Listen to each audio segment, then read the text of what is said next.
She's always been a shy and reserved woman, and even after getting married, she's still the same.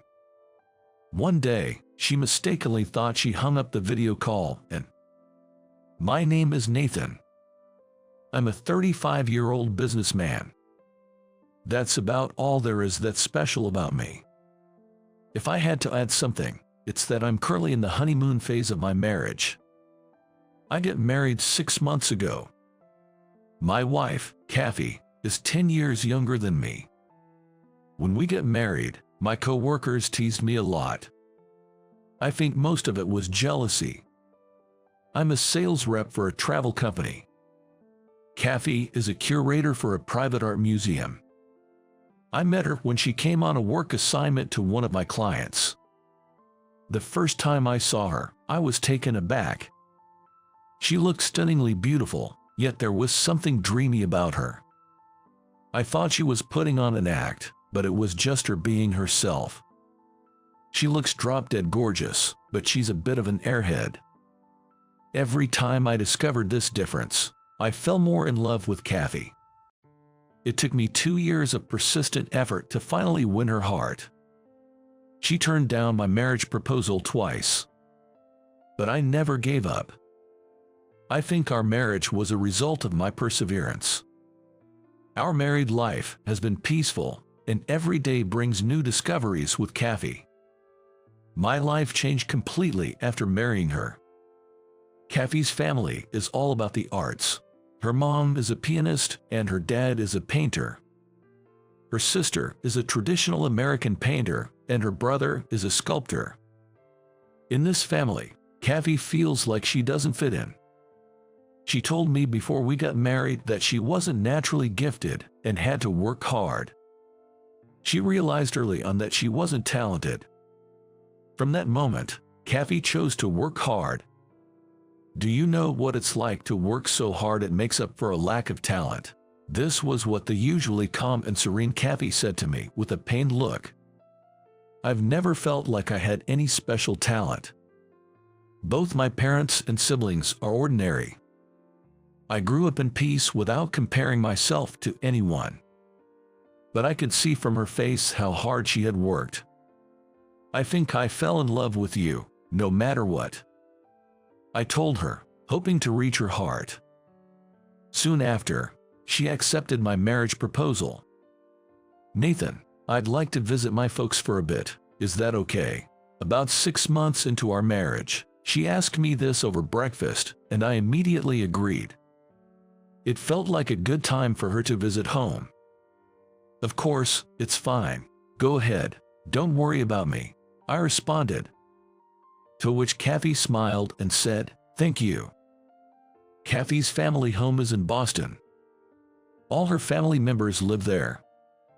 "I'll call you every day," she said, pointing to the laptop beside her. "Even when I'm on business trips, we always make sure to video call each other every evening." This is the first time Kathy has left our home since we got married. But what suddenly happened? It seems there's some issue back at my family home. Kathy sighed with a look of concern. Perhaps their family has different problems than most. There might be a lot of things that I don't understand, but I want to be by her side as much as I can. There's probably a lot I don't get, but don't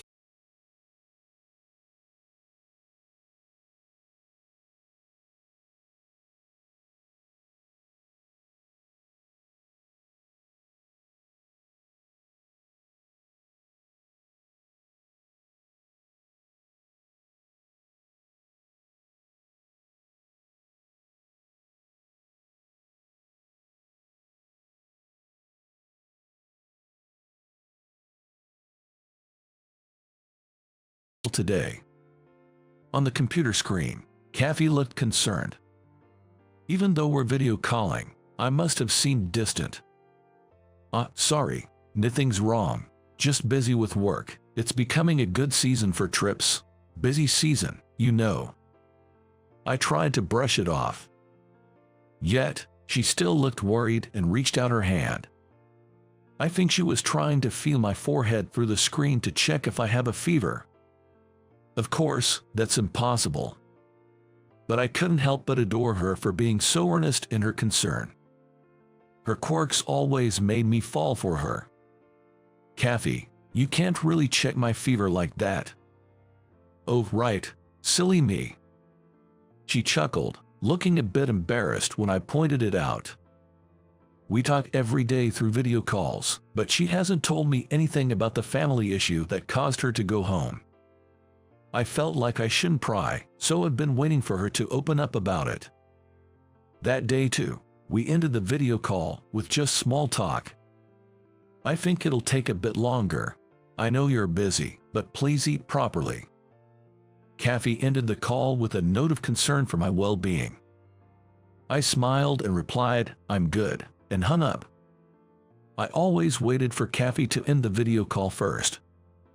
I wanted to see her face for as long as possible. Today, I waited for her to end the call as usual. But she didn't hang up. She seemed to have forgotten to do so. I fumbled for my phone to message her, "You haven't disconnected the video call." On the computer screen, Kathy, unaware she's still connected, started to change. "We are a married couple, so there's nothing wrong with that." I kept telling myself that as I saw my reflection on the screen. I did feel a bit guilty about it. We've been apart for such a long time. Surely, even God would forgive me for this little indulgence. With that selfish justification, I continued watching. The moment Kathy's blouse slipped off her shoulder, I froze. I had seen her secret. Come to think of it, I think it was the first time I'd seen her skin in the light. I thought we had no secrets between us. What's this? On the screen, a beautiful floral tattoo was etched on Kathy's left hand. It seemed unfinished, with only the outline visible. In my shock, I quickly shut the computer. That made me completely speechless. Was Kathy involved with someone dangerous back home? No other explanation made sense. I was haunted by that thought. From that day, our video calls became a painful experience. "Considering you're probably busy too, we don't have to talk every day," I suggested. Kathy looked surprised at my words. After a brief moment of sadness, she showed her usual smile. "You're right, Nathan. You must be busy too. I'm sorry for not realizing. I won't call every night," she said softly, and ended the video call. I felt awful, like I'd done something terrible to her, and spent the night feeling depressed. Our nightly calls stopped abruptly after that day. Kathy returned about a month after our conversation. The day before, she had emailed, "I'll be back tomorrow." I was ecstatic, but equally apprehensive. Facing her and talking was now a daunting thought. I anxiously awaited her return. She came back in the evening. I had taken a day off to welcome her home. "I'm back, Nathan. Why aren't you at work?" Kathy looked surprised to see me home on a weekday evening. Her reaction only fueled my anxieties. She seemed a bit on edge. "I took a day off. Welcome home. You took a pretty long vacation." I tried to sound welcoming, but my words dripped with unintended sarcasm. She noticed the difference in my demeanor right away. She put down her bags next to the living room couch and sat down. She is looking up at me intently. "What is it?" I was taken aback by her piercing gaze. She's the one with the secret, so why is she staring at me so defiantly? I wanted to confront her, but the words wouldn't come. Kathy, seeing my hesitation, took the initiative. "Do you have something to say to me, or is there something you want to ask?" Being questioned so directly irritated me. Why do I have to be the one to confront her? Anger bubbled up inside me. It's you who's keeping secrets, isn't it? Why am I the one being confronted? The roles have reversed, haven't they? I snapped back, raising my voice unintentionally. Kathy looked taken aback. "Huh, secrets from me?" The idea of her playing dumb infuriated me even more. I spilled the beans. I told her that the video call hadn't disconnected and I'd seen everything. Isn't that tattoo on your left hand a secret? You felt guilty, so you hid it from me, right? My voice grew louder without me realizing. Once I voiced my doubts, there was no stopping me. Kathy's puzzled face only made me angrier. Guilty about what? About this. She rolled up her sleeve to show the tattoo. The once unfinished tattoo was now complete. I don't know all the details, but it was just a beautiful carving. It was a beautiful piece of art that left me staring in awe. For this, where's the guilt in this? I had every intention of telling you. Kathy's eyes, gazing straight into mine, seemed to carry no deceit. Her eyes were proof that she had nothing to hide. Feeling drained, I slumped down on the couch. I've never kept anything from you, Nathan. Her stern face softened to her usual gentle expression. I'm sorry for jumping to conclusions, Kathy. Can you explain it to me, if you're not too frustrated with me, that is? She may not like me anymore. I felt a pang in my chest, thinking she might resent me now. Why would I be frustrated? You're just concerned about me, right? Kathy gave a comforting smile. Then she began to explain the origin of the tattoo. She said the reason she had to rush back home was because of her younger brother, Evan. Evan, who originally aspired to be a traditional painter, suddenly announced he wanted to be a tattoo artist. Their parents were against it, leaving Evan feeling isolated within the family. He was sensitive and deeply cared about his family. Kathy went home fearing the pressure might break him. Their strict father, seeing Kathy side with Evan, lashed out saying, "You, without a shred of talent. To my father, I'm a disappointment. Even though I carry his blood, I don't have the artistic talent. I'm an embarrassment to him." Kathy chuckled wryly. Now that she mentioned it, I remembered her parents acting distant at our wedding. I had thought that's how artistic families were. As Kathy had guessed, Evan was on the verge of a mental breakdown. To shut my father up, I offered Evan my left arm.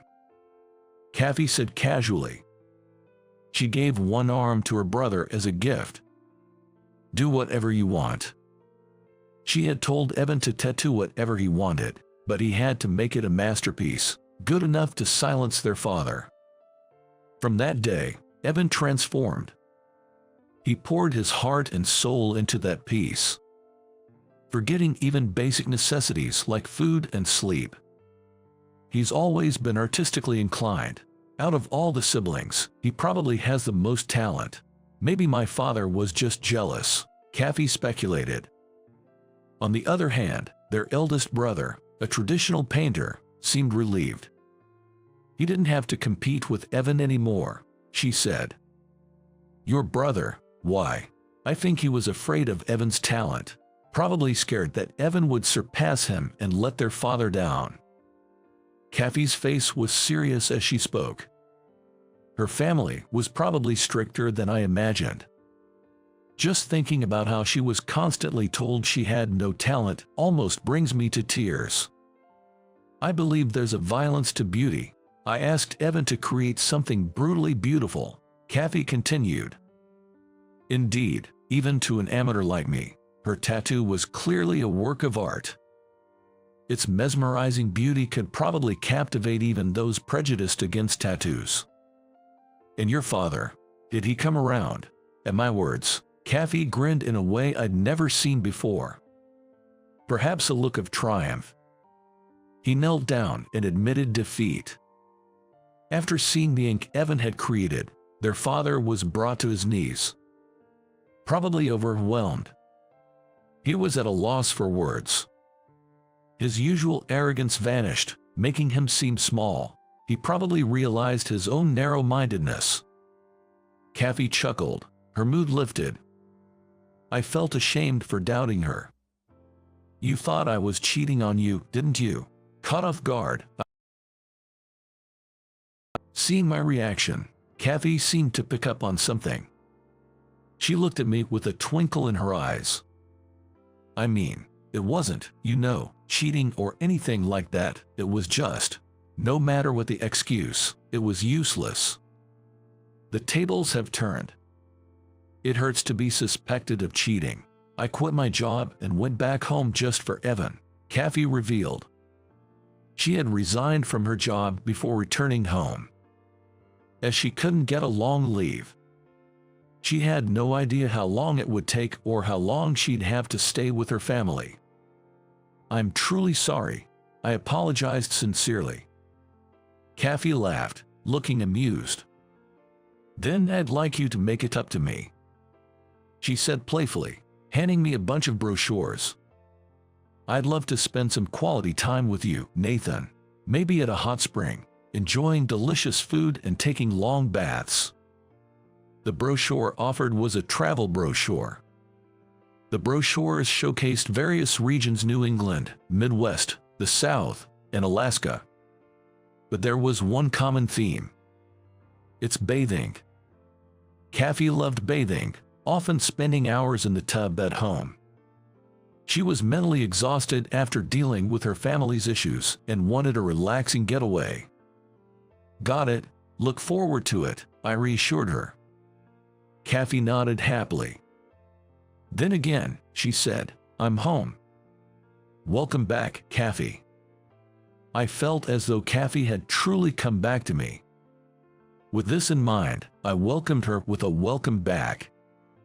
In the aftermath of this incident, I felt Kathy began showing her true self even more. When I learned she had been trying hard not to upset me, I was taken aback. She had even declined my proposal once, thinking I was teasing her. Now, free from her family's constraints, she seemed brighter than before. Realizing we had both been putting on a facade, trying only to show our best sides, I felt truly grateful for the wake-up call. A few weeks later, we found ourselves at a hot spring inn. Upon arriving, Kathy, who had been cheerful the entire way, suddenly stopped in her tracks before a sign. You need to wear swimsuits to take a bath. The sign read loud and clear. Oh, come on. Kathy, a hot bath enthusiast, had especially been looking forward to the open-air bath. She was now utterly disappointed knowing she was also barred from the indoor communal baths. Had she not realized this when she packed the suitcase? I sometimes wondered if she had some oversights. I did recall thinking something was off when she handed me the hot spring brochure. Perhaps she forgot something. Seeing her now, looking so devastated, I had to fight back a chuckle. Well, it can't be helped. It's their rule. After checking in and receiving our room key, we were escorted to our quarters by a staff member. Wanting to make it up to Kathy for everything, I'd splurged a bit. We were led to a detached suite. Throughout the walk, Kathy remained visibly upset. Receive the key at the entrance of the suite and enter the room. I tried to cheer her up. Look, we have our private indoor bath. It'll be fine. She nodded, not really convinced. When we entered the living area and turned on the lights, her face lit up upon seeing the large window. Beyond it lay an open-air bath and a pool. Oh my, this! She rushed over, flinging the window open. Before us stood a beautiful rock-crafted open-air bath alongside a small pool. So, we get this all to ourselves. Grabbing my hand, Kathy hopped around in excitement. Oh, the swimsuit. Realizing she hadn't packed one again, her face fell again, but I had come prepared, handing her a new swimsuit I'd bought for her.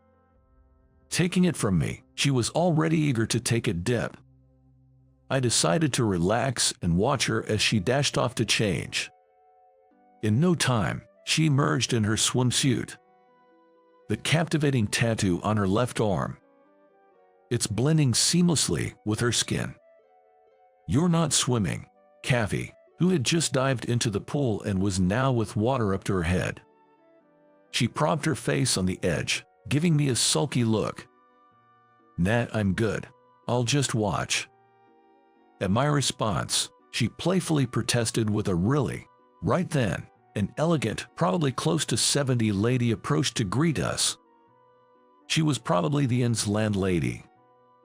The landlady politely greeted me saying thank you for today. I returned the gesture. Kathy waved from the pool. Oh, the older woman squinted a bit, letting out a soft sigh. Excuse me. Is something wrong? I asked her. She looked a little dreamy as she commented, "You've shown me something truly beautiful." It took me a moment to realize she was referring to Kathy's tattoo. Now I feel like I should not have felt like Kathy was hiding something. Over and over, she kept admiring its beauty. This tattoo is made by her talented brother, I remarked to her, who looked surprised and widened her eyes. She then chuckled, how lucky she is to have this beauty in her. I finally felt like I understood the essence of what Kathy and her brother wanted to express with her art. Once we're back from our trip, I'll invite Kathy to go shopping. Whenever she walks around town with me, even in the height of summer, she always wears long sleeves. She's probably afraid of running into someone I know. I wish she'd be more confident. That sleeveless dress she used to wear often when she was single. Let's go on a date like we used to when you were single. I'll say that to invite her. I'm sure she'll look surprised for a moment and then break into a smile. Life can change dramatically from the most unexpected things. A change of job, or a simple act of kindness. Let me tell you a story about my really small chance to change my life and make it a happy one. My name is Tom. I work at one of those typical exhausting companies. Every day, I leave for work at the crack of dawn and return home by the last train. Working on weekends is the norm. I hate this work environment and want to quit, but I don't even have the time to look for another job. When was the last time I took a day off? I wonder. Thinking about this, I get on the train on my day off. Yet again, I'm working on my day off. Being Saturday, the train is fairly crowded, but since I board from a rural station, I can usually find a seat when I'm working on weekends. That's probably the only good thing. I gaze at the passing crowd in the packed train, lost in thought. Then, a particular individual catches my eye. A woman with a girl, maybe around elementary school age. I noticed her attire. She was wearing a miniskirt. It's not that. I was looking at her thighs, but not in a creepy way. She had a bandage wrapped around her leg. I wonder if she got hurt. A miniskirt with a bandage wrapped up to her thigh. It was an attention-grabbing outfit. She's injured, and she's with a kid. I thought it'd be right to offer her my seat. However, the seat I'm in is a single-seater. Unfortunately, the child would have to sit on her lap. Considering her injury, that might be a bit uncomfortable, but no one else seemed to be offering their seat, so I guess it can't be helped. I have a niece, so I know how challenging it is to travel on a train with a young kid. They might want to sit or get glued to the window, or even try to run around. Man, kids are so full of energy. That's why, being in an injured state and also standing with a small child on a train must require a lot more physical and mental stamina than one can imagine. I was planning to get off in a few stops, so I thought, why not, and was about to approach her when I noticed something. Her miniskirt was caught in her bag. It's okay for now, but if she isn't careful, it could ride up significantly. The skirt is already quite short. But as a man, I felt awkward pointing it out. While I was contemplating what to do, it seemed like the young girl with her noticed the snagged skirt and was about to say something. Oh no. I had a bad feeling and kept my eyes on them.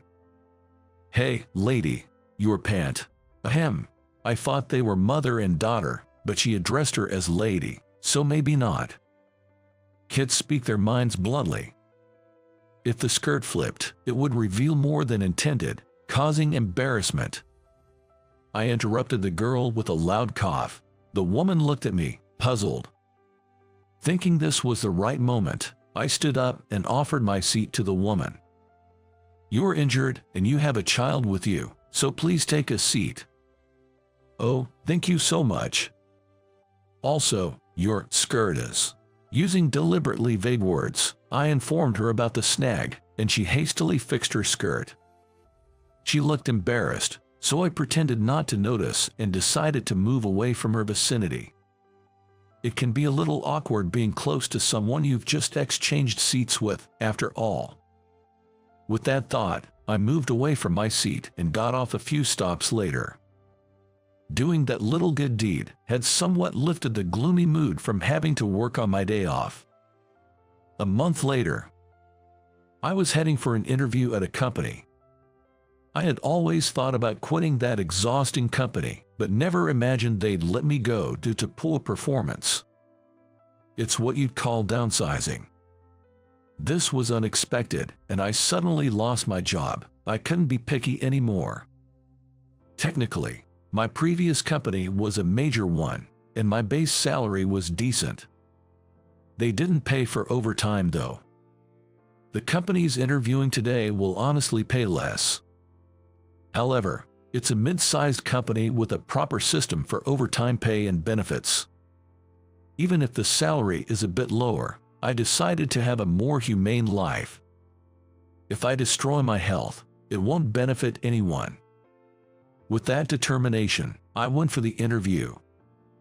It being a small company, both the HR representative and the CEO were present, and then, "You were, from that time, right?" "What?" To my surprise, the CEO was the miniskirt-wearing lady from the train. She still had a bandage, but it covered a much smaller area now. Today, she wasn't in a miniskirt, but rather in a form-fitting attire that truly highlighted her feminine grace. She looked stunning.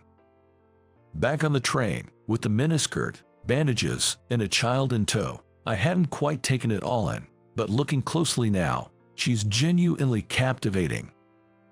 She has a perfect figure that any woman would envy. Her thighs are beautifully shaped, and her overall style is simply outstanding. It's the first time I've seen a woman wear a suit so perfectly. Naturally, I was mesmerized, but then I snapped back to reality. I need to focus. I'm here for an interview, after all. I must stay sharp. I apologize. "No, the pleasure is mine. I never expected you to come for the interview." "Oh, Catherine, received my resume from HR and reviewed it. I have a good background and my college is not a bad place. I did work for a major, albeit demanding company, and achieved a lot there. If I didn't say anything strange during the interview, I believed I'd be fine. However, all right, let's hire him." "What?" To her surprising words, I let out a gasp, and the HR guy simply responded with, "Understood," handing me the contract with a practiced ease. "Wait, what just happened?" Excuse me."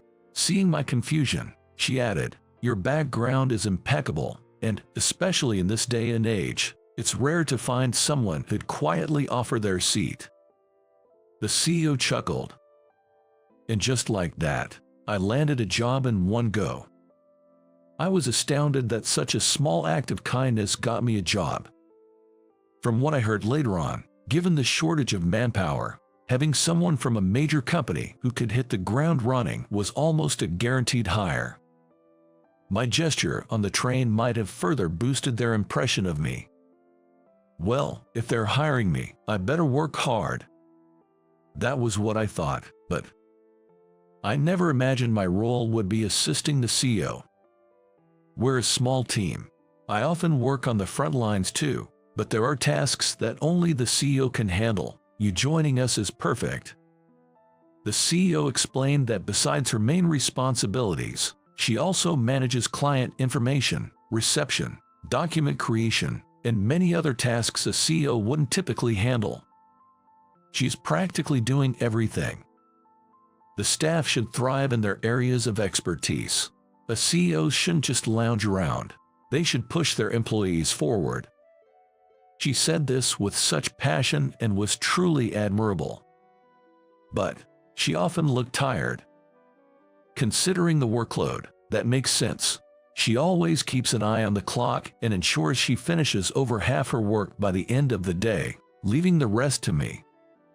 Initially, it wasn't like this, but as I got a grip on my responsibilities, which, to be honest, were much lighter compared to my previous job, I could finish them pretty fast. Having quick turnarounds was appreciated, and now she leaves at the regular time while I stay late and pick up the other tasks. No one in the company bats an eye when the CEO leaves on time. While she is much loved, she also has a secret. It has something to do with that little girl from the train. Tom, since you saw me on the train, it might be easier to explain. I'm currently taking care of my niece. I'd been working there for almost 3 months, I think.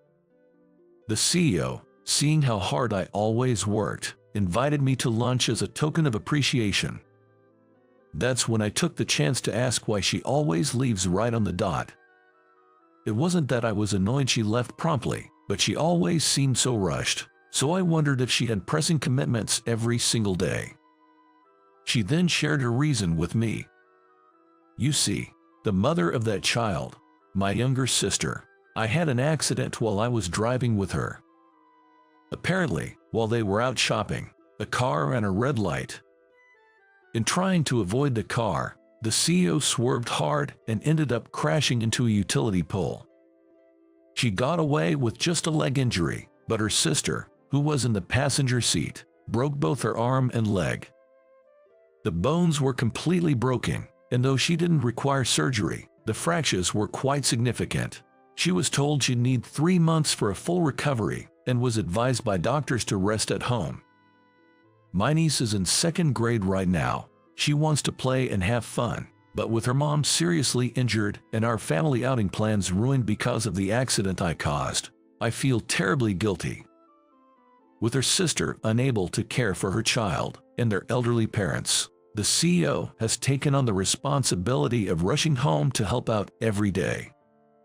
Her brother-in-law is currently on a work assignment overseas. Considering her sister's condition and the demands of a young child, it's a challenging situation.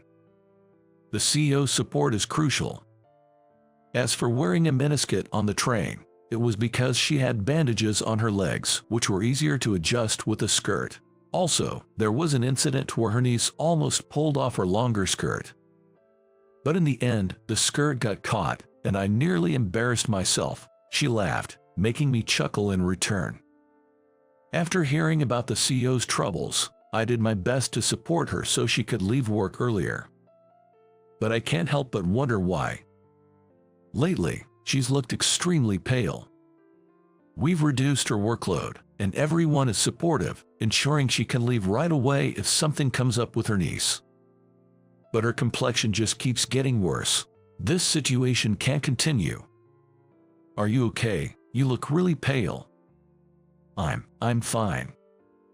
With all due respect, you say that, but you look like you're about to pass out. Please, head home for today. Let me do my job. Otherwise I'm going to get depressed. I tilted my head, puzzled. Isn't her health deteriorating because of work? I quickly made her sit down and brought her a coffee, hoping it would help her calm down. I'm sorry, thank you. No worries. But what do you mean? You'll get depressed if you're not working.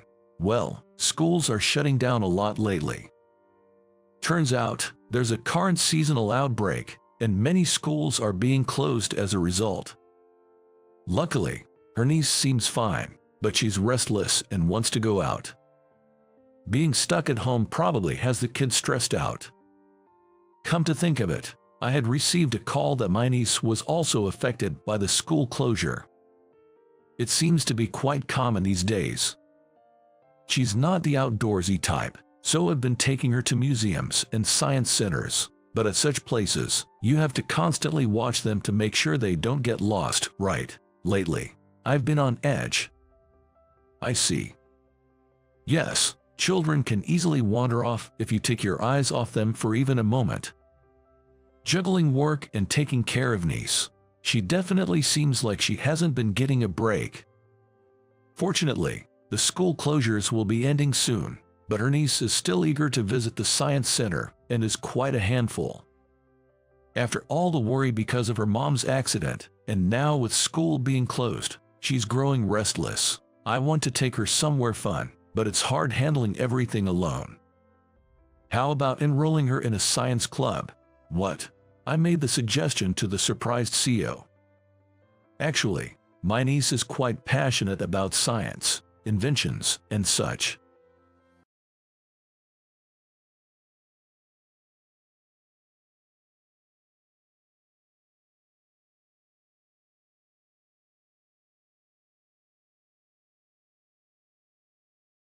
Large experimental tools to have fun. This science club is the name of the organization that hosts these science shows. Even though it's called a club, anyone can participate if they pay a fee, and registering your name gives you a discount. I didn't know about that. You're always busy. Probably didn't have the time to look up these events, right? If you'd like, I can send you the details later. Please consider attending. The shows are entertaining even for adults, and you just need to sit next to them. I hoped it would help ease the CEO's burden. Which is why I told her about this. Taking her with me might be too much, and I already bring niece every week. Introducing niece to a new kid might startle her. Well, if the CEO decides to come, we might bump into each other. That was my assumption, until I learned an astonishing truth. Then came Saturday. Oh, there's Manna. Hey, Elizabeth. To my surprise, the CEO's niece, Manna, whom I bumped into at the venue, was my niece Elizabeth's friend. Both the CEO and I were taken aback by this. Wait, they knew each other. Now that I think about it, the periods when Elizabeth and Manna's classes were closed overlapped. So, they were in the same class. Though the CEO and I were surprised, the two nieces sat together, which naturally had us sitting nearby. Today's science experiment show involved freezing roses with dry ice, and the kids enjoyed it, their eyes sparkling. Manna was thrilled, and Elizabeth seemed happy to have a friend there. They promised to come back next week to watch the show. That means we'll meet here again next week. The CEO and I ended up seeing each other almost every day, both at work and outside. I'm sorry for suggesting this. It's fine. In fact, I'm grateful. Manna has been looking forward to coming here, and she's been smiling every day. I couldn't have managed this alone. So, thank you for inviting us. The CEO, still in her miniskirt, said with a smile. Her smile was incredibly charming and beautiful. I couldn't help but keep looking. But this situation is only temporary. Once the CEO's sister recovers. The thought made me feel lonely. However, our weekly meetups continued. Even after the sister recovered. Apparently, the CEO decided to keep accompanying Manna to the science experiment shows. I started this, and besides, you come here too. Wait, what? You know how I'm tough and intimidating at work. In my personal life, I'm quite a mess. But Tom, you've always treated me the same way despite that. She said, blushing. Seeing her in such an adorable state made me shy away. I couldn't help but smile, but I wasn't going to just sit there and not act on these feelings. Even though we met because of our nieces, we hadn't met privately without them. It took a lot of courage to ask her out for dinner. Despite seeing each other every week at the science experiment show, it was pretty embarrassing.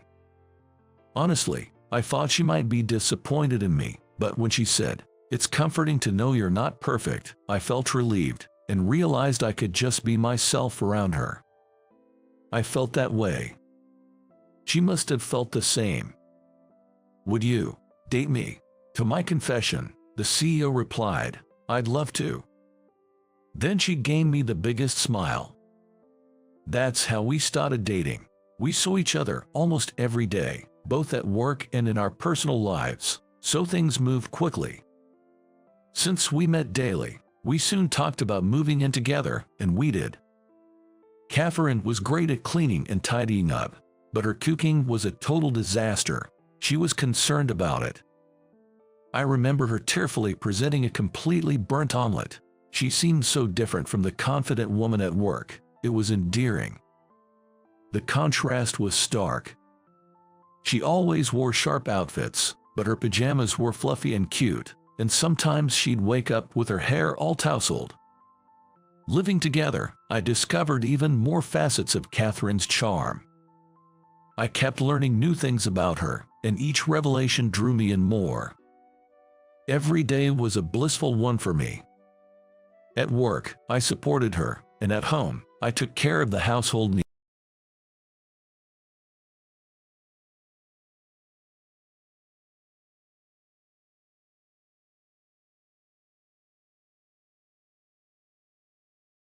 Support you for the rest of our lives. And do you know what she said? "I've been leaning on you for a while now. Just don't ever look at anyone else, okay?" she said with tears in her eyes, and we became a family. After coming home exhausted from my demanding job, I now wake up under the same roof with my wife, greeting her with a good morning every day. We commute together, return home together, have dinner together, sleep together, and wake up together. I've found this irreplaceable life. It's precious, and I'm truly happy. But the spark that started it all was offering my seat on a train, and noticing her skirt getting caught and potentially exposing her. In hindsight, it seems like such a trivial reason. Had I not offered my seat that day, maybe I wouldn't have this happiness now. Looking back, everything, the overtime, offering seats, her skirt getting caught, all seems meant to be. Catherine would probably scold me for saying that. Regardless of the reasons, I now have a family to protect. From now on, I'll continue living in a way that makes them proud, ensuring our happiness together. My name is Johnny. I'm 28 years old and I work as a tour guide. Since my college days, I've been fluent in French and landed this job to utilize my skills. I accompany American tourists to French-speaking countries, interpreting local staff's words for them. The tourism company where I work encourages the employees to participate in workshops and training sessions in order to increase the number of languages they can speak. So, I'm constantly flying abroad for work while studying languages like Swedish and German. On my days off in the US, I mostly stay home and rest, as I'm often either at the office or overseas on business trips. All my colleagues and bosses are men, so I hardly meet any women. As I approach 30, my mom back home often says over the phone, "It's great you're working hard, but I want to see my grandkids. Start looking for someone and think about settling down soon." I'd love to find someone, but I'm always traveling overseas and can't find the time. I'd respond, making excuses to my worried mother. Will I be alone forever, always working till I retire? Deep down, I was getting anxious about love and marriage. One day, my company received requests from multiple American groups wanting guided tours to Sweden. While we frequently get group requests, it's rare to have several groups requesting guidance to the same destination simultaneously. Usually, the trips last from a week to 2, but this time, a month-long stay was necessary. Many colleagues found it challenging to stay a month due to family commitments and raising kids. Moreover, this tour included a beginner's trekking experience in Kebnekaise, Sweden. Although knowledge and experience in trekking were required, most of the trekking experienced staff were out on other mountain tours. I'm well versed in trekking and have a lot of knowledge in the area. So, it ended up being just me and my boss covering the multiple groups in Sweden for a month. A month is such a long time, and even preparation is a huge task. I wish I could have said I had family commitments and declined. With these thoughts, I reluctantly prepared for the guided tour. I wasn't enthusiastic about the troublesome one-month stay in Sweden. But little did I know, I'd meet the love of my life there. Once in Sweden, I was busy every day guiding group after group. Usually, the tours finish in a week or so, but as one group left, another was waiting. With back-to-back trekking tours, I had no time to rest or enjoy the scenery. Finally, the day to guide the last tour group arrived. Once I finish with this group, all I have to do is buy some souvenirs and head home. With that thought, I felt invigorated. I even found time to chat with the tourists and enjoy the breathtaking views of Kebnekaise that I hadn't noticed before. As I was guiding, feeling like one of the tourists, a local woman approached me. "Are you American? Are you on vacation?" She spoke English with a slight accent. Her name was Alice. She loved trekking and saunas and was curious about the hot springs in America. She was interested in traveling to America and could speak a bit of English. She occasionally spoke in English, but mostly in her native tongue. I connected with her as I interpreted her words for the group.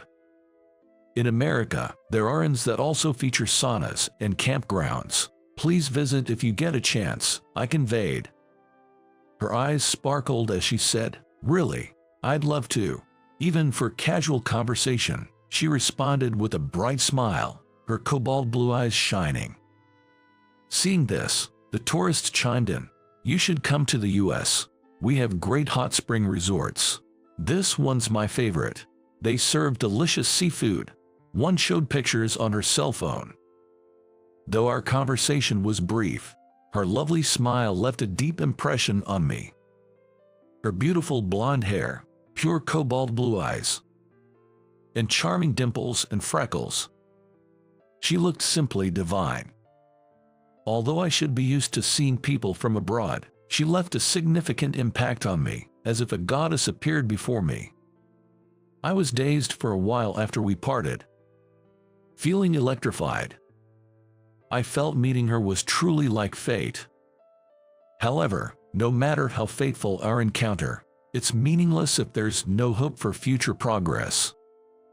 I didn't ask for her contact details, and I probably will never see her again. I thought so and returned home, but my feelings of unease lingered.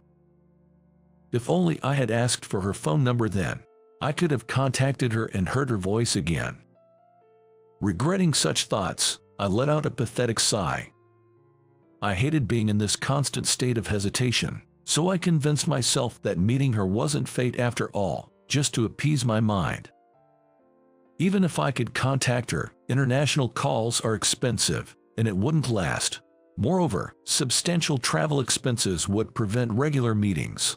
Even if by some chance I could date her, there's no way I could match her outstanding style.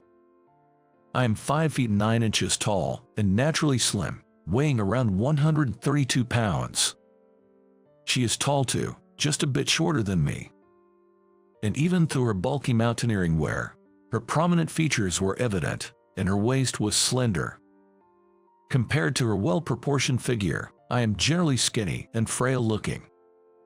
Even if I could date her, there is no way we would be compatible. Thinking only about the negatives, I tried hard to give up my love for her, but I just couldn't forget her. After returning to the States, one day during a break, my boss, noticing my demeanor, voiced his concern. "What's going on? You've been down lately." "There's nothing wrong, I'm fine." Caught off guard by his sudden question, I hurriedly feigned composure, but it seemed pointless. Smiling wryly and with a distant look, my boss said, "Cut it be. You can't forget the woman you met on our last Sweden tour." How did he know?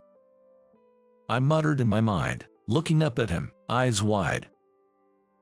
I meant it as a joke, but did I hit the nail on the head? The boss, wearing the same expression, looked at me curiously. The atmosphere became slightly awkward. Then, regaining composure, he smiled and patted my shoulder. She was beautiful and very cheerful. Even I was charmed. But she's a local tourist. Meeting her again would be difficult. I understand it's hard to forget, but you need to focus on work. Switch gears and keep pushing. Yes, I'll do my best. Giving a feeble response, I returned to my afternoon duties. Thinking back, since the Sweden tour was guided by just me and the boss, he must have observed everything. Blinded by the moment, I didn't realize such crucial details. I felt pathetic once again. Several days later, my boss made me an offer. If you keep working with that gloomy face, customers will start to worry. Let's go drink and you can share your worries and complaints on our next day off. Saying so, he showed me a brochure of a seaside inn. It offers barbecue with fresh seafood, unlimited local drinks, and an unisex open-air bath with a sea view. My woes from a broken heart were completely overshadowed when my boss suggested a seaside trip with fantastic conditions. I said, "Thank you so much for inviting me to such a marvelous spa resort," and I bowed my head deeply to my boss in gratitude. "So it's settled. I'll contact you later about the details," he said and returned to the workplace with a smile. The boss attentively watches over his subordinates, is approachable, and shows casual consideration. He is kind and listens to work and private concerns without showing displeasure. Since joining the company, I've consulted with him about work and gone out for drinks a few times. However, this is the first time going on a private overnight trip on the weekend with him.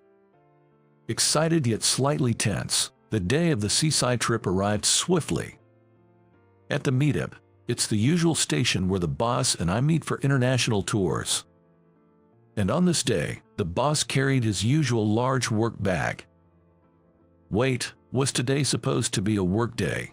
The situation resembled work too closely. Without the expected tension, we headed to the station platform making light conversation. Soon after boarding the train, we switched to a bullet train. We ate our packed lunches, and the boss fell asleep. While I was playing games on my phone, I also became sleepy and woke up startled to the boss's voice, saying, "Hey, we've arrived." Rubbing my sleepy eyes, I got off and saw a familiar woman on the platform. "You gotta be kidding. Why is she here?"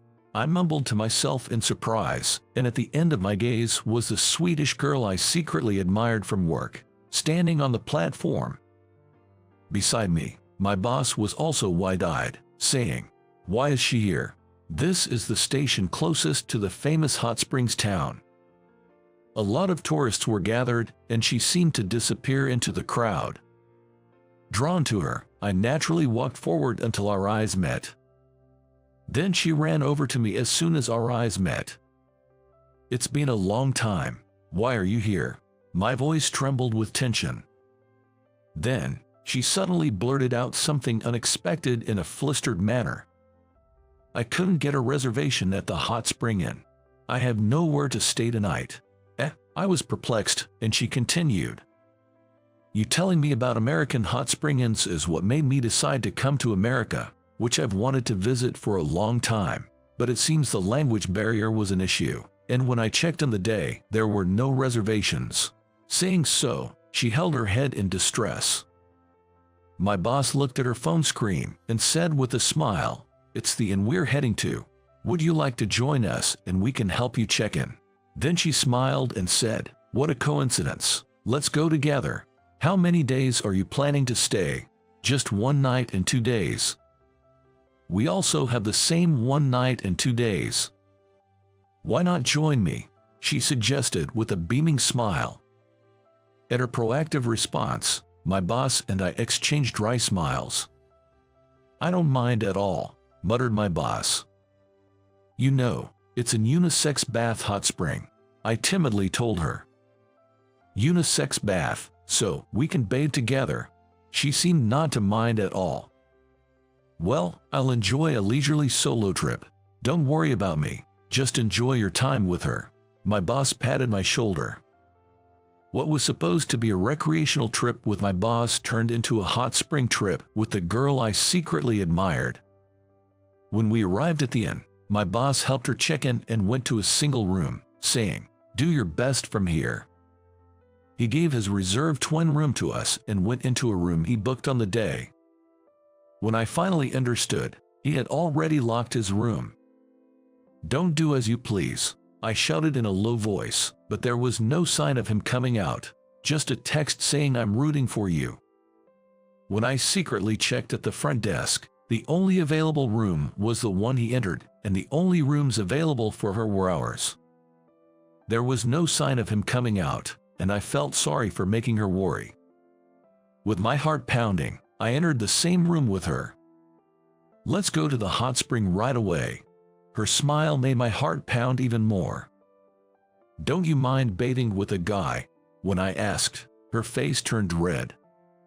I read that we wear bathing suits like swimwear, so I didn't mind. "Sorry, if you don't want to, you don't have to." Hearing that, I hastily stood up and said, "I don't mind." Fortunately, there was no one else when we went to the hot spring. She wore a bathing suit and said, "Sorry to keep you waiting," shyly, and soaked in the water. Seeing her, I hastily averted my eyes. Because of her tall and slender figure, the bathing suit didn't fit her well. With her superb style, there were too many risque scenes, and I didn't know where to look. I don't remember what we talked about after that. When I returned home, I was exhausted. But in my hand was a cute piece of memo paper. It was a memo with her contact information and address. This trip allowed me to finally get the contact information I wished for, and we began to exchange international calls and letters. All thanks to my thoughtful boss. I must have thanked my boss countless times afterward. No need for thanks. When you're down because of romantic troubles, the workplace atmosphere becomes gloomy. It seems your relationship with her is going well, so if you work hard with that spirit, I'm satisfied. My boss said that, and it's an inside story that I got more work for a while afterward. 32 years since I met her. I retired at the age of 60. My wife and our college-going daughter and son prepared a delicious feast to celebrate my retirement. I married her after a 2-year international romance. My wife decided to move to the United States upon our marriage. We were blessed with 2 adorable children and have had a happy married life. I cannot fully express my gratitude to my wife who, overcoming cultural and language differences, built a happy family with me. We've never seen Dad and Mom fight, have we? You really get along so well. What's the secret to a happy marriage? How did you two meet? One day, our children asked us these questions, and I found myself reminiscing about the early days when I met my wife. When I first spoke to your mom while mountain climbing in Sweden, for some reason, my whole body pulsed with excitement. Even after returning home, I couldn't forget her smile and gentle voice. When we unexpectedly met again, it felt like a dream. I shared the story of meeting my wife with our children, advising them to seek your destined encounter to share unwavering love throughout your life. Hearing my story, my wife blushed just like the first day we went to a hot spring inn together. Her endearing charm and my love for her haven't changed after so many decades. I hope to continue living harmoniously with my wife while watching our children grow. May I do this? A woman sitting across from me at a party said that to me. Caught off guard by her invitation, I was baffled, but she seemed resolute and proceeded with her actions. My name is Thomas. I'm a high school graduate who started working right away, and I'm an introvert.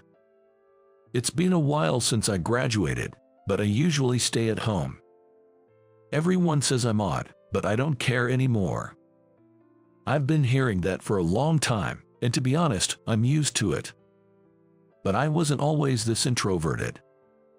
I used to be active and run around outside until I was in elementary, and I even played soccer in middle school. Even though I quit quickly due to lack of talent. My introverted behavior developed because of that guy. In high school, I was in the same class as a guy named Michael.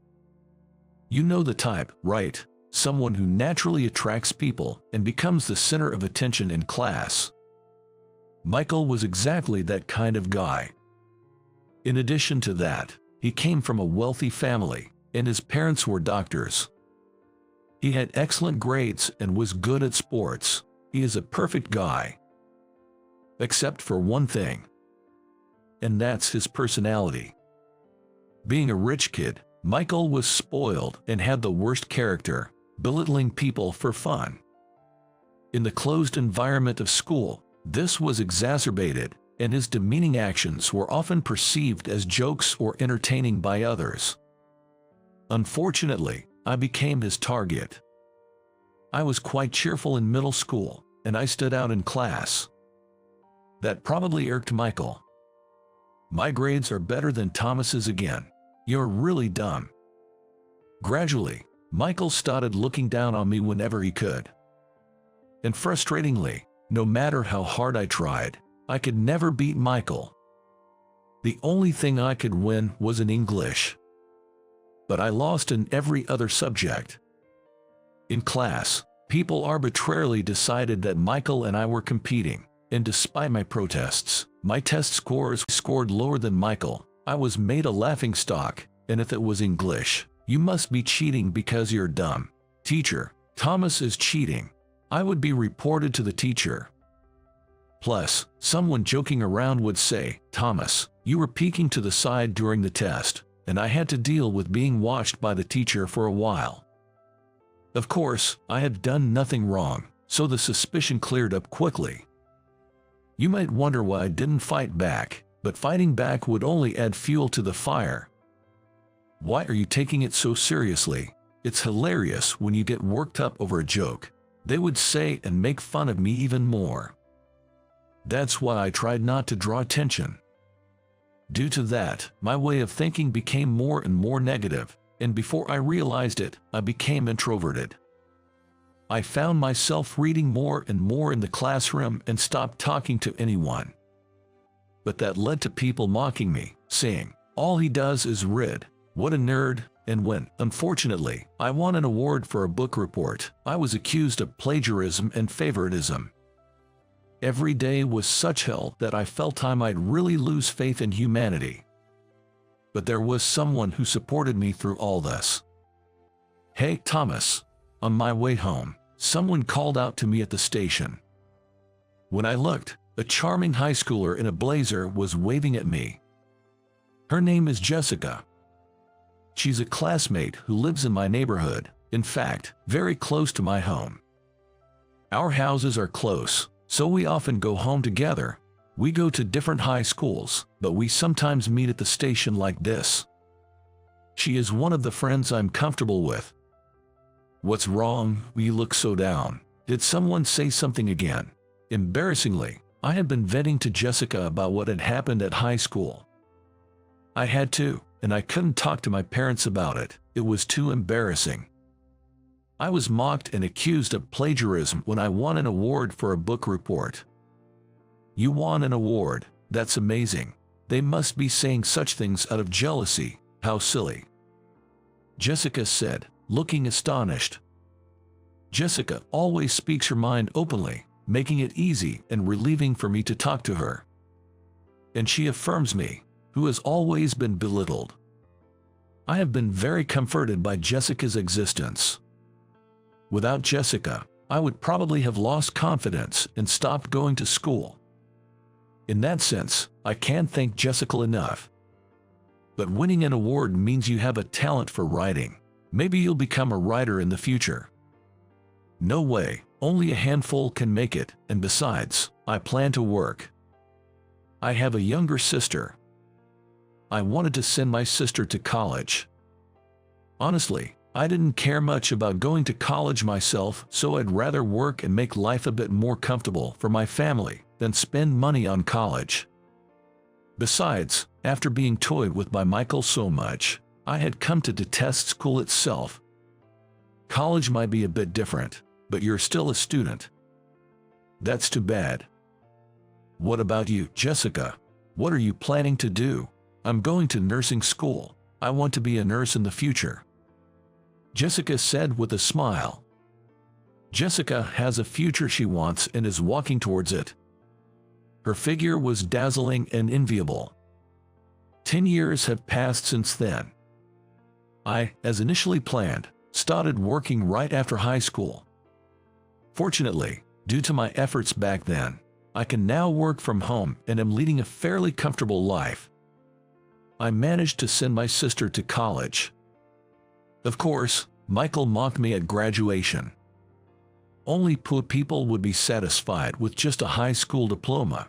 He laughed, but considering high school graduates as poor is a prejudice. Michael, however, didn't think so at all and was bragging about going to a prestigious medical school. Well, I barely remember anything about him, just that he was a nasty guy. Meanwhile, Jessica enrolled in a nursing school near our hometown. Initially, we kept in touch fairly well, but after Jessica started working, our communications began to fade. She must be busy, and there must be many challenges as a newcomer. Eventually, our relationship became one where we only exchanged New Year greetings, but suddenly, I received a message from Jessica. Apparently, they were organizing a party, but they were short of men, and she asked if I could join. I actually have no interest in a mingle party, but I couldn't refuse my senior. Please, come with me. You don't have to talk to the other girls. You can even just stay in front of me all the time. Apparently, they were one man short for the party, and Jessica seemed to be in trouble. Honestly, I wasn't interested in going to mixers either, but I wanted to see Jessica after such a long time and didn't have a reason to refuse, so I decided to give it a try. The party was held at a city tavern. The female organizer was Jessica, and it seems she brought along her nurse friends. Long time no see, Thomas. Jessica was as lively as ever, but she had become much more beautiful than 10 years ago. Her hair was neatly curled and set, and her makeup subtly highlighted her beauty. Her outfit, a cute button-up blouse with a skirt, was vibrant and cheerful, just like Jessica. It's a world apart from a uniform, even though both are skirts. Jessica, long time, have you been well? I have, Thomas, still as shut-in as always. Yeah, it's been a while since I've even eaten out. We had such a conversation while waiting for the other participants to arrive. The ladies arrived relatively early, followed by the men. I thought I wouldn't know anyone there, but... Hey, is that you, Thomas? To my surprise, one of the participants was Michael. What were the odds? But it seems one of the nurse ladies knew Michael. It's been a while, Michael. Is that really you, Thomas? Still got that poor, dumb look on your face. Even after 10 years, Michael still looked down on me. Seeing this, Jessica whispered, "Is this the guy?" Considering the mood, I responded quietly, "Yeah." Thomas, I'm really sorry. If you're uncomfortable, you don't have to force yourself. Jessica looked genuinely apologetic, so I tried to play it cool to avoid making her feel bad. But inside, I had a bad feeling. I was looking forward to seeing Jessica at the party, but sadly my bad feeling was soon realized. So this guy's a fool, got caught cheating and all. That's why he flunked college and only has a high school diploma. Introductions and casual conversations were supposed to begin over drinks, but instead, Michael became outright condescending, just to flaunt his educational background. Moreover, he didn't hesitate to exaggerate and include things that never happened. It was so full of lies that it was tiring just to deny them. Michael, now a doctor, bragged about whether to start his practice or move to a prestigious hospital. The ladies around, wanting to be liked by a high-earning, highly educated Michael, laughed at his stories. It was just like high school.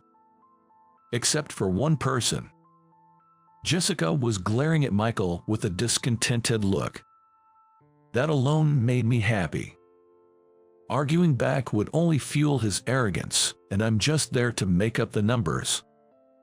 I'll just go with the flow, playing the role of the life of the party. That's what I thought.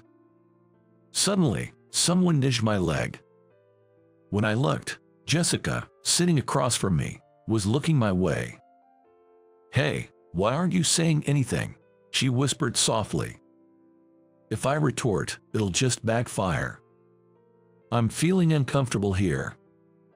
Jessica was clearly discontent. But I still didn't feel like retaliating. In the past, retaliating only left me feeling empty. Can I retaliate then? Huh? Please, just this once. It seems that a disparaging remark had truly irked me. With alcohol fueling her momentum, Jessica stood up on the spot without waiting for my permission. "Michael, what is your problem?" "That was rude." "Rude? It's the truth. You are." "Jessica, I went to high school with this guy. He had worse grades than me, wasn't very bright, and he's just a hopeless guy who can barely make a living with just a high school diploma. You really don't know, do you? Even though you are a doctor, Thomas earns way more and is more popular." Jessica dropped this bomb, and I was left dumbfounded. I had planned to stay quiet since I didn't want to draw attention. I tried to stop her, but Jessica was unstoppable. And so was Michael. "What, huh? What are you talking about? Don't you read? Thomas is an author under the pen name Timothy." As soon as the name Timothy was mentioned, everyone, including Michael, fell silent with their mouths open. Timothy is an author who appeared about 5 years ago, known for writing dark works portraying the deep and dark human psyche. His unique writing style and deep narratives have attracted a lot of followers. Especially popular among young people, he's a renowned author who has received numerous awards. Well, that's what TV and magazines say. I don't think so, though. It's just description that can be written because he lacks literary talent. It just happened to hit the jackpot, and it's criticized by those who love pure literature. Timothy. I heard he rarely shows his face on TV or in magazines. One of the female participants exclaimed in disbelief. Indeed, I disliked standing out and avoided showing my face as much as possible. But it seems someone had found one of my rare photos, and they were comparing the photo on their cell phones to me. Wow, it's really him. Awesome, I'm a fan. The moment my true identity was revealed, the participants flipped. I became the center of attention. Michael was trembling as he looked at me. "No way, just a dumb high school grad. The real fool is you, who judges people by their educational background and grades and can't see what truly matters." Jessica said this and came over to pull my hand. "Thomas prefers to stay out of the limelight, so we will be leaving now. Feel free to do as you please. I only participated because I was asked by a senior. I don't want to share the air with such a lowly man." Jessica said this and dragged me out. Honestly, I wanted to escape from there, so it was perfect. Phew, I feel relieved. We walked a bit away from the bar, and she finally let go of my hand. Jessica was smiling happily, and she looked really pleased. "You're happier than I am, the person involved. Why are you so happy?" "Because you've been working so hard, and seeing that belittled made me upset, so being able to say what I wanted felt refreshing." Jessica and I kept in touch for a while. She knew about my writing activities, and she was happy when I decided to publish a novel. "I could keep going because of you, Jessica." "What? Remember, a long time ago, you said I could become a writer. I didn't believe it then, but it made me want to try harder. I wanted to be by the radiant Jessica, stepping into the future, so I started writing while working and applied to open calls. That's how I managed to make a living, but I wouldn't have taken this path without Jessica's words. So, Haha, I could be of help to Thomas. You've been helping me since a long time ago. Really? Haha, this is embarrassing. Jessica said, blushing. It seems a message has arrived on Jessica's phone, and she pulls it out of her purse. However, in doing so, she snags something inside her bag, causing items to tumble out. Drops something. Oh, what had fallen was a book.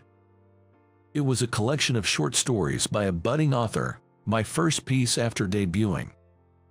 At this time, however, I was still unknown, even using a different pen name. The works from this time aren't interesting at all, and I changed my pen name because I didn't want them to be associated with me. Even fans of Timothy wouldn't likely come across this work. As I picked it up, she started to panic. Oh, that's not it. I'm not like a fan or anything. A friend just lent it to me. She struggled to find an excuse, but eventually gave up and admitted, seeming embarrassed, actually, I've loved Thomas's works. I've been following you since before your debut. I had only told her the names of my works after I became substantially popular. It was embarrassing to think of acquaintances reading them.